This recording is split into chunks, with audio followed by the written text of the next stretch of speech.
Батышта жашасам да чыгыштын кийимин кийип жүрсөм Аллахтын кошумча сыйлыгына ээ боломбу деген суроо берилиптир.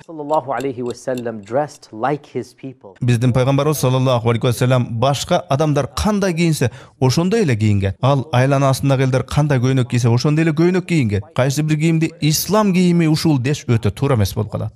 Ислам дини кай жакка сиңбесин, адамдар ошол коомдо, улутта кийилип эле жүргөн кийимдерди эле кийишкен. Болгону ал кийимдер исламдын шарттарына дал келтирилген. Белгилүү ислам алымы Ибнул Кайым айтат, шариаттан четтебей өзүнүн элиндеги кийимди кийип жүрүү сүннөт деп айткан. Ошондуктан кандай улуттун кийимин кийбе, ал кийимде харам делинчүү мандемдери жок болсо, аурат жерлери көрүнбөсө, денеге ылайык келип кен кесири болсо, демек башка адамдардай эле кийинип жүргөн оң. Пайгамбар саллаллаху алейхи ва саллям ушинтип айткан, ушинтип кийинген. Айрым адамдардын айтканы бар, маселен, бир сырткы күрмө кофта кийсеңиз, ал бир аз кененирээк же ылдыйраак болгону дурусураак делинсе, кээ алымдар анын түнүн деле зарылчылыгы жок дешкен. Бирок анык нерсе, кайсы бир коомдо өтө кызыктай көрүнгөн кийим кийбеш керек. Мисалы, Нью-Йоркто жашап аткан болсоңуз, анан аерде узун камис же шаровар кийип алсам эле Аллахтын сыйлыгына ээ болот экем дегениңиз болбойт да. Мындайды жеке мен туура көрбөйм. Өз коомуңуздагы адамдардай эле кийинип жүрүү, өз улутуңузга эле окшоп кийинүү, мына ушул сүннөт кийин.